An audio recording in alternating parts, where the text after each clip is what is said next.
पर इस सपने को सच करने के लिए इंसान को बहुत मेहनत और लगन के साथ काम करना पड़ता है। ऐसे बहुत कम ही लोग होते हैं जिनका ये सपना सच हो पाता है, पर जो मेहनत के लिए हर वक्त तैयार रहता है उनके लिए तो कुछ भी मुश्किल नहीं।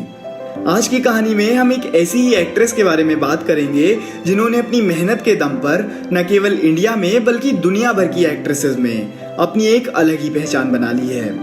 वह बॉलीवुड से लेकर हॉलीवुड तक काम कर रही हैं और खुद के नाम के साथ साथ अपने परिवार और अपने देश का नाम भी खूब रोशन कर रही हैं।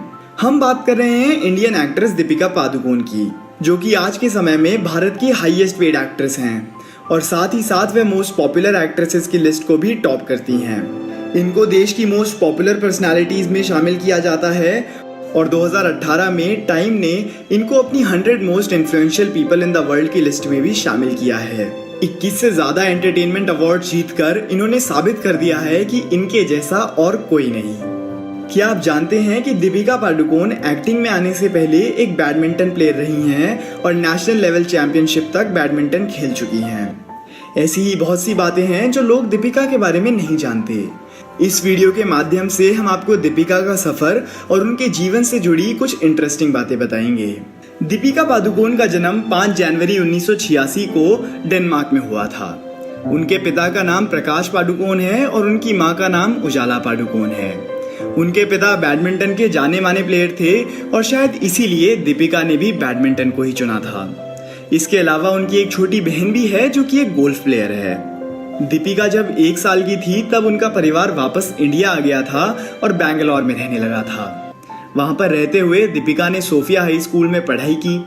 शुरुआती समय में दीपिका का पूरा ध्यान सिर्फ बैडमिंटन खेलने की ओर था और उन्होंने एक्टिंग और मॉडलिंग के बारे में कभी सोचा भी नहीं था। दीपिका के एक इंटरव्यू के अनुसार उनको हर दिन सुबह 5 बजे जगकर फिजिकल ट्रेनिंग के लिए जाना पड़ता था। उसके बाद स्कूल और स्कूल के बाद वापस बैडमिंटन प्रैक्टिस करना होता था। उनका दिन यहीं पूरा नहीं होता था बल्कि इसके बाद भी स्कूल होमवर्क करना होता था। तो अगर देखा जाए तो उन्होंने इस समय पर काफी मेहनत करी है। वैसे शुरुआत में भले ही उनका पूरा ध्यान अपने खेल पर था, पर जब वह 8 वर्ष की थी तभी वह कुछ एड्स में बतौर चाइल्ड एक्टर काम कर चुकी थी। जब वह 10वीं क्लास में आई तो उन्होंने डिसाइड कर लिया था कि वह मॉडलिंग के क्षेत्र में ही अपना करियर बनाएंगी और इस बारे में उन्होंने अपने पिता से बात भी करी। उनके पिता बहुत ही सपोर्टिव थे, इसीलिए उन्होंने भी दीपिका के निर्णय में उन्हें सपोर्ट करा। बस फिर क्या, दीपिका को उनकी असली मंजिल दिख चुकी थी और अब उन्हें उस पर सिर्फ काम करना था। प्रसाद बिडापा के अंडर दीपिका ने 2004 में बतौर फुल टाइम मॉडल काम करना शुरू कर दिया। इसके बाद वे बहुत से टीवी कमर्शियल्स में भी नजर आई। 2005 में उन्होंने लैक्मे फैशन वीक में अपना रनवे डेब्यू किया, जिसके लिए उनको किंगफिशर फैशन अवार्ड्स में मॉडल ऑफ द ईयर का अवार्ड भी मिला। 2006 में वे बहुत ही पॉपुलर किंगफिशर कैलेंडर में नजर आई, जिसकी वजह से इनकी पॉपुलैरिटी में भी काफी इजाफा हुआ। जब दीपिका 21 साल की हुई वे मुंबई शिफ्ट हो गई और अपनी आंटी के यहाँ रहने लगी।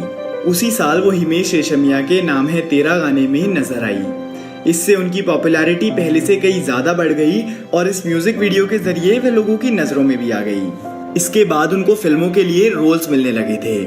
फराह खान ने तो अपनी फिल्म हैप्पी न्यू ईयर के लिए उनको तभी कास्ट कर लिया था, पर दीपिका को लगता था कि वह भी काफी इनएक्सपीरियंस्ड हैं, इसीलिए उन्होंने पहले अनुपम खेर की एक्टिंग एकेडमी ज्वाइन की और वहां अपनी एक्टिंग की बारीकियों को सुधारा और धीरे धीरे खुद में वह बदलाव लाए जो उनको एक बेहतर एक्टर बनाने वाले थे।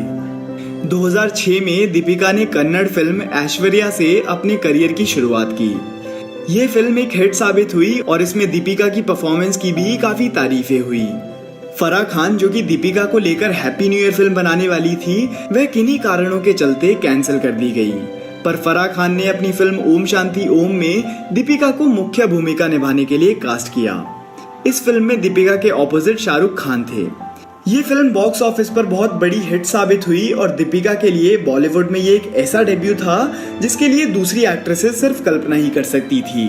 इस फिल्म के बाद तो मानो दीपिका लाखों करोड़ों फैंस के दिलों में बस गई थी। इसके बाद वह आगे चलकर कई और सुपरहिट फिल्मों में भी नजर आई, जैसे कि बचना है हसीनो, लव आजकल और हाउसफुल। पर इसी बीच उन्होंने कुछ ऐसी फिल्मों का चुनाव भी किया जो बॉक्स ऑफिस पर तो फ्लॉप हुई ही, बल्कि लोग दीपिका की एक्टिंग पर भी सवाल उठाने लगे।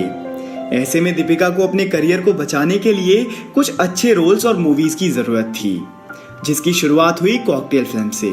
कॉकटेल फिल्म हिट साबित हुई और इस फिल्म के जरिए दीपिका के करियर को वापस से एक बहुत ही जरूरी उड़ान मिली। इसके बाद तो मानो दीपिका ने कभी पीछे मुड़कर ही नहीं देखा। कॉकटेल के बाद उन्होंने एक के बाद एक सुपरहिट फिल्में दी हैं, जिनमें ये जवानी है दीवानी, चेन्नई एक्सप्रेस, गोलियों की रासलीला रामलीला, बाजीराव मस्तानी और पद्मावत जैसी फिल्में शामिल हैं। इसी बीच उन्होंने विन डीजल के साथ XXX return of gender cage में काम करके हॉलीवुड में भी अपनी एक्टिंग का लोहा मनवाया। भारत में जन्मी दीपिका अब दुनिया भर में पॉपुलर हो चुकी हैं। वह अपनी एक्टिंग के दम पर अब तक 21 से ज्यादा अवार्ड जीत चुकी हैं, जिनमें 3 फिल्म फेयर अवार्ड्स भी शामिल हैं। तो दोस्तों, ये थी कहानी हमारी पसंदीदा एक्ट्रेस दीपिका पादुकोण की।